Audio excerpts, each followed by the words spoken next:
గిరిజనులకు నష్టం కలగకుండా ప్రభుత్వం కృషి చేస్తోంది అని ఎమ్మెల్యే మిర్యాల శిరీషాదేవి అన్నారు. అమరావతిలో జూలై 22న గిరిజన సంక్షేమ శాఖ కార్యాలయంలో జీవో 3కు ప్రత్యామ్నాయంపై సమీక్ష సమావేశం జరిగింది.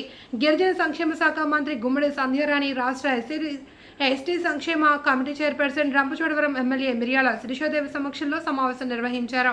గిరిజనులకు ఎలాంటి నష్టం కలగకుండా చూడాల్సిన బాధ్యత కూటమి ప్రభుత్వంపై ఉందని తెలిపారు.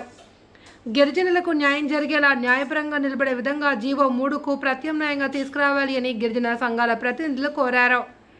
శిరీషాదేవి ప్రస్తుతం రంపచోడవరం ఎమ్మెల్యేగా ఉన్నట్లు అల్లూరి సీతారామరాజు జిల్లా అధికారిక వెబ్సైట్ కూడా ధృవీకరిస్తోంది. అందరికీ నమస్కారం అండి. గత 3 రోజుల నుంచి కూడా మన ఎస్టీ వెల్ఫేర్ కమిటీ ఎక్కడైతే ఏజెన్సీ ప్రాంతంలో అక్కడ విస్తృత స్థాయిలో పర్యటన చేసి అక్కడ అధికారులతో సమీక్ష కార్యక్రమాలు కూడా చేయడం జరిగింది. ఇందులో మొదటగా పోలవరం జిల్లా రంపచోడవరం నియోజకవర్గంలో ఉన్నటువంటి హాస్పిటల్స్, అదేవిధంగా ట్రైబల్ వెల్ఫేర్ స్కూల్స్ కూడా సందర్శించి అక్కడ ఏవైతే ఇష్యూస్ ఉన్నాయో అవన్నీ గుర్తించి అక్కడ అల్టిమేటం జారీ చేయడం జరిగింది. వాళ్ళకు కూడా ఒక నిర్ణీత కాలం అంటే ఒక 3-4 నెలల టైం ఇచ్చి మళ్ళీ మేము విజిట్కి వచ్చేటప్పటికి ఇక్కడ చేంజెస్ ఉండాలి అని చెప్పి వాళ్ళకి సూచనలు అనేవి ఇవ్వడం జరిగింది. దాంతోపాటు వెంటనే అరకు, పాడేరు, అల్లూరి సీతారామరాజు జిల్లాలో కూడా మేము పర్యటించడం జరిగింది. అక్కడ కూడా చాలా సమస్యలు అనేవి గుర్తించడం జరిగింది.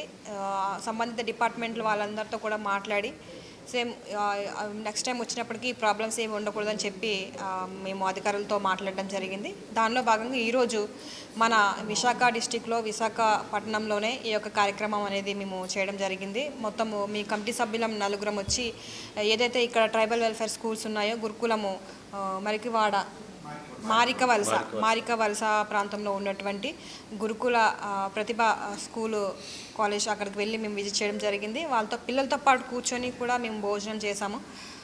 మిగతా అన్ని స్కూళ్ళ కంటే ఈరోజు చూసిన స్కూల్ చాలా నీట్గా, హైజీన్, అదేవిధంగా ఫుడ్డు క్వాలిటీ కలిగినటువంటి ఫుడ్, అదేవిధంగా ఎడ్యుకేషన్ కూడా చాలా బాగుంది. మేము అనుకున్నాం ఇది అంతా మైదాన ప్రాంతం కాబట్టి ఏజెన్సీ పిల్లలకి అంతగా ఉండకపోవచ్చు అని అనుకున్నాం. బట్ ఇక్కడ మిగతా ప్రాంతాలతో పోలిస్తే ఈ విశాఖపట్నంలో ఉన్నటువంటి మన ట్రైబల్ స్కూల్స్, హాస్టల్స్ కూడా చాలా బాగున్నాయని కూడా ఈ సందర్భంగా తెలియజేశాము. అయితే అధికారులతో మేము సమీక్ష నిర్వహించి ఏవైతే ఆర్ఓఆర్ రోస్టర్ ప్రకారంగా, రిజర్వేషన్ ప్రకారంగా ఏవైతే గిరిజనులు ఉన్నారో వాళ్ళకి ఈ పోస్టింగ్ విషయంలో కానీ మిగతా డిపార్ట్మెంట్స్లో వాళ్ళకి ఇస్తున్నటువంటి ఇంపార్టెన్స్ అని కానీ ఇవన్నీ కూడా మేము రివ్యూ చేయడం జరిగింది. ఉన్నటువంటి కలెక్టర్ గారితో, డిపార్ట్మెంట్ అందరితో కూడా మేము కోఆర్డినేషన్ అయ్యి వీళ్ళు లేనటువంటి ట్రైబల్స్కి పక్క గృహాలు మంజూరు చేయాలని, అదేవిధంగా సూర్య గారు పథకాన్ని కూడా చేయాలని చెప్పి, అదేవిధంగా మనము పీడీడీఆర్డీఏ ద్వారా చిన్న యూనిట్స్ ద్వారా వాళ్ళకి ఏదో ఒక ఉపాధి అవకాశాలు కల్పించేలాగా ప్లాన్ చేయమని, అదేవిధంగా రాబోయే రోజుల్లో కూడా ఇంకా ఈ 22,000 అబోవ్ ట్రైబల్స్ మన విశాఖపట్నంలో ఉన్నారు. వాళ్ళని ఇంకా వెనకనే ఉంచకుండా వాళ్ళని ఇంకా పైకి తీసుకురావాలి, వాళ్ళని ఇంకా అభివృద్ధి చేయాలనేటువంటి మంచి ఆలోచనతో డిపార్ట్మెంట్ అందరూ కూడా పనిచేయాలని వాళ్ళందరితో మాట్లాడడం జరిగింది. మరొక 3-4 నెలల్లో మళ్ళీ ఒకసారి రివ్యూ తీసుకొని ప్రతి డిపార్ట్మెంట్ కూడా టచ్ చేసి అక్కడ ఉన్నటువంటి సమస్యలు కూడా మేము గుర్తించి ప్రభుత్వానికి, స్పీకర్ గారికి కూడా తెలియజేసి ప్రభుత్వం నుంచి పూర్తిగా ఏ విధంగా చేస్తే బాగుంటుందన్నది కూడా గవర్నమెంట్ దృష్టికి తీసుకెళ్ళి రాబోయే రోజుల్లో మేము ముందుకెళ్ళబోతూ ఉన్నాము.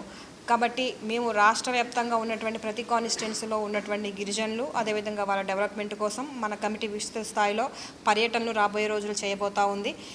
కాబట్టి అందరూ గమనించాలి. అదేవిధంగా మా కమిటీ చేస్తున్నటువంటి ఈ యొక్క కార్యక్రమాలన్నీ కూడా డైరెక్ట్గా ఎవరైతే మీ అందరు తెలుసు, లెజిస్లేటివ్ అంటే చాలా పవర్ఫుల్, ఒక అసెంబ్లీ ఎట్లా జరుగుతుందో అట్టే విధంగా ఈ కమిటీ కూడా వెళ్ళి ఆ యొక్క సమస్యలను గుర్తించి మేము స్పీకర్ దృష్టిలో డైరెక్ట్గా పెడతాం. కాబట్టి ఏమైనా సమస్యలు ఉన్నా సరే ఆ లోకల్గా ఉన్న ట్రైబల్స్ కానీ వీళ్ళందరూ కూడా మా దృష్టిలో పెడితే ఖచ్చితంగా గవర్నమెంట్ దృష్టికి వెళ్తాయని సందర్భంగా తెలియజేస్తూ ఈ యొక్క 3 రోజుల పర్యటన కూడా చాలా విజయవంతంగా జరిగిన సందర్భంగా ప్రజలందరూ కూడా ధన్యవాదాలు తెలియజేస్తూ ఉన్నానండి. Thank you.